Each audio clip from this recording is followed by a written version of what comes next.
যে আমলগুলো সাহাবায়ে কেরাম নবীজির কাছ থেকে বিভিন্ন সময় নবীজির কাছে প্রশ্ন করার ভান করে জেনে নিয়েছেন।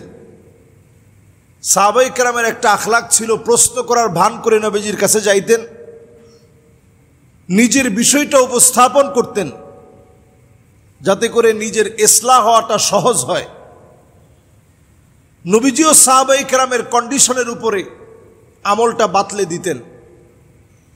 সাহাবায়ে কেরামের মধ্যে একজন সাহাবী 11 বছর মাত্র বয়স, নবীজি সাল্লাল্লাহু আলাইহি সাল্লামের ওযুর পানি এনে দিয়েছেন। সাহাবীর নাম রাবিআহ। বলেন কি নাম? মাত্র 11 বছর বয়স, নবীজির ওযুর পানি এনে দিয়েছেন। যারা মদিনায় গেছেন আপনারা দেখবেন একটা কূপ আছে, কূপটার নাম বিইরে গারস। নবীজি স্বপ্ন দেখলেন যে এই কূপটা নবীজির কূপ। নবীজি ঘুম থেকে উঠে এসে পানি নিলেন, দেখলেন সামান্য লুনা পানি, লবণযুক্ত পানি। সেখানে নবীজি থুতু মুবারক ছিটিয়ে দিলেন। আল্লাহ পাক ওই পানিটাকে মিষ্টি বানায় দিয়েছেন। সুবহানাল্লাহ। এই বিইরে গারসের পানি দিয়ে নবীজিকে গোসল করানো হয়েছে ইন্তেকালের পরে। সেই বিইরে গারস থেকে মদিনাতুল মুনাওয়ারা, নবীজির মদিনাতুল মুনাওয়ারা নবীজির কক্ষ থেকে বিইরে গারস নামক জায়গাটা 3 কিলোমিটার দূরে।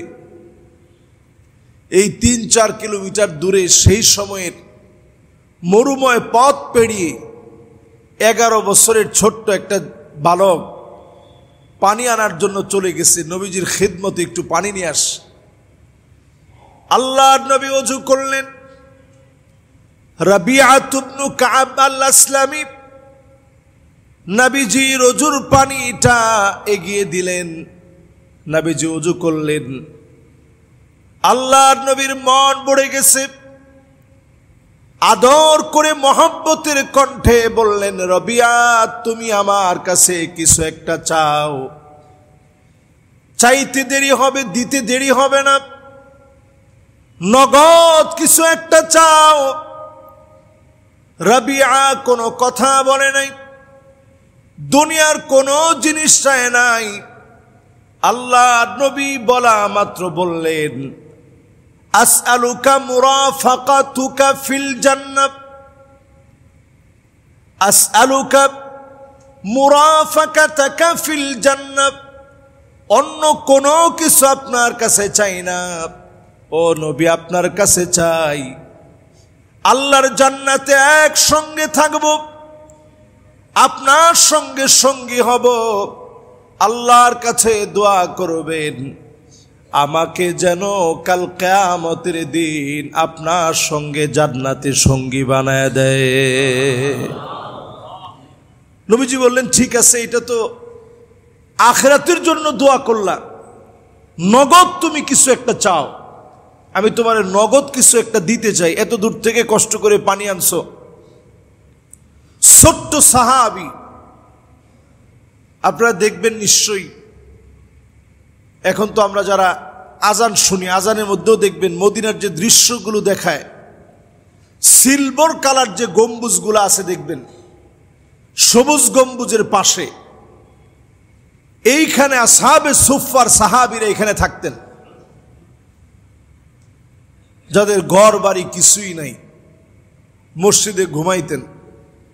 নবীজি সাল্লাল্লাহু আলাইহি সাল্লাম বললেন, তো তোমার তো কিছুই নাই, কিছু একটা আমার কাছে চাও, আমি সাধ্য মতো তোমারে দিব।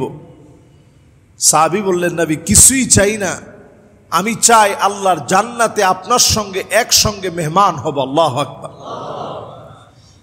আল্লাহর নবী বললেন, সাহাবী শোনো, ফাইন্নি আলা নাফসিকা বিকাসরাতিস সুজুদ, অধিক পরিমাণে সেজদা দিবে।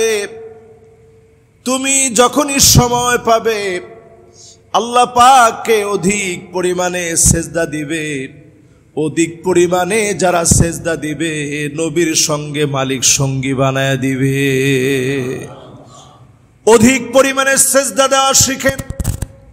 5 ওয়াক্ত নামাজ পড়ার পরে অতিরিক্ত নফল নামাজ যারা পড়বে আল্লাহ পাক কাল কিয়ামতের দিনে নবীজিকে যখন সুযোগ দিবেন, আল্লাহর নবী সেই সুযোগের সময় এই উম্মত গুলোকে নবীজি সেদিন শাফাত করবেন, ফলে যিনি মাফ করে জান্নাতি বানায় দিবেন তিনি কে? তাহলে এক নম্বর আমল, ফাইন্নি আলা নাফসিকা বিকাসরাতিস সুজুদ, অধিক পরিমাণে সেজদা দেওয়া, জান্নাতে যাওয়ার, নবীজির সঙ্গে থাকার সবচেয়ে অনন্য আমল এটি। প্রতিদিন অন্তত আপনি নিয়ত করবেন যে মসজিদে একটু আগে ভাগে আসলে তাহিয়াতুল মসজিদ 2 রাকাত নামাজ আপনি পড়লেন, মসজিদের কাছ থেকে একটু অনুমতি নিলেন, মসজিদের কাছ থেকে অনুমতি নিয়ে বসে এরপরে নামাজ আদায় করলেন। এই যে আপনি একটু অনুমতি নিয়ে মসজিদে একটু বসলেন, এরপরে দাঁড়ায় নামাজ আদায় করলেন, এই 2 রাকাত যে নামাজ আপনি পড়লেন এটা এত দামি,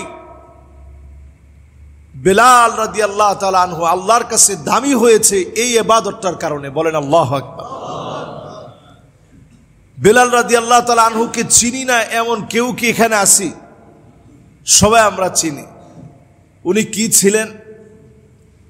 চেহারার দিক থেকে স্বাভাবিক আমরা যা কালো মনে করি সেই রকম একজন কালো মানুষ ছিলেন, কিন্তু আল্লাহর কাছে কেমন দামি, আল্লাহর কাছে এমন দামি, হযরতে ওমরের মতো সাহাবী বলে আবু বকর সাইয়্যিদুনা ওয়া আ'তাকা সাইয়্যিদানা ইয়ানি বিলাল, আবু বকর আমাদের একজন লিডার আর তিনি আজাদ করছেন আরেকজন লিডারকে, তার নাম হযরতে বেলাল। জোরে কোন আল্লাহু আকবার। আল্লাহ দাম কত বাড়ায় দিচ্ছে। এই জন্য অতিরিক্ত নফল নামাজ পড়া, আমরা তো ফরজই পড়ি না, অতিরিক্ত নফল নামাজ সেটা দিনে আপনি 2 রাকাত পারেন 2 রাকাত। এখন আমরা ঘুমের অভ্যাস করছি 2টা, 2:30টা, 3টার সময় আমরা ঘুমাই। আমরা এই যে লম্বা সময় আমরা ব্যয় করি শুধু মোবাইলের পিছনে,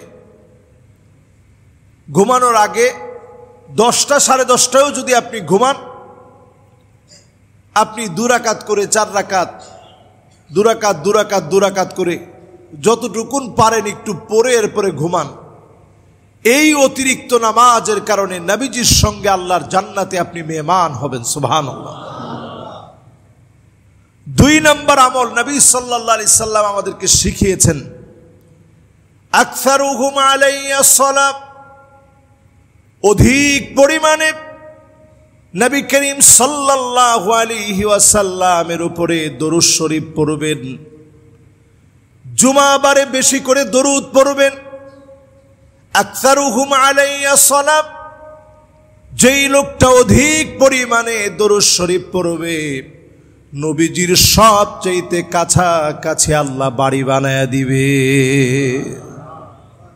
নবীজির কাছাকাছি যদি বাড়িটা আপনি নির্মাণ করতে চান আল্লাহর জান্নাতে, অধিক পরিমাণে দরুদ শরীফ পড়বেন, ঠোঁটটাকে দরুদ শরীফ দিয়ে ভিজায় রাখবেন। অন্তত এতটুকুন তো আমরা সবাই পড়তে পারি, সাল্লাল্লাহু আলাইহি ওয়াসাল্লাম, সাল্লাল্লাহু আলাইহি ওয়াসাল্লাম, সাল্লাল্লাহু আলাইহি ওয়াসাল্লাম। বলেন তো দেখি, সহজ না কঠিন? সহজ।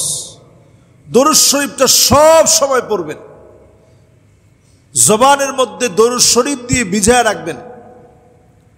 ঘুমাতে যাওয়ার সময় দরুদ শরীফ পড়তে পড়তে ডান কাঁধে, ডান দিকে ফিরে হাতের এই তালুটাকে গালের নিচে দিয়ে একটু ঘুমানোর চেষ্টা করবেন। কয়েকদিন কষ্ট হলেও দেখবেন অভ্যাস হয়ে যাবে। দরুদ শরীফ পড়তে পড়তে যখন একটা সময় ঘুম চলে আসবে, হতে পারে স্বপ্ন যুগে পেয়ারা হাবিব ওই দিনই আপনার সঙ্গে মোলাকাত হয়ে যাবে। আল্লাহু আকবার।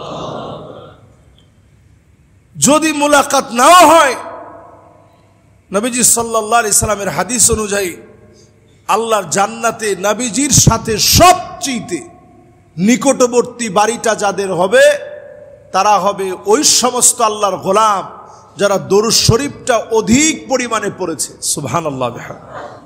আমরা কয়জন লোক দরুদ শরীফ পড়ি? আকতারুহুম আলাইয়া সালাহ। দরুদ শরীফটা বেশি বেশি পড়বেন। মাঝে মাঝে চক্ষুটা বন্ধ করে একটু ফিল নিবেন যে নবীজি আমার আপনার জন্য কি পরিমাণ কষ্ট করছেন, কেমন মহব্বত করছেন। জিন্দেগিতে কোনোদিন নবীজি আমাকে আপনাকে দেখে নাই, কিন্তু মহব্বতটা কেমন। আপনি যখনই কোনো সওয়াবের কাজ করেন নবীজি এত খুশি হন।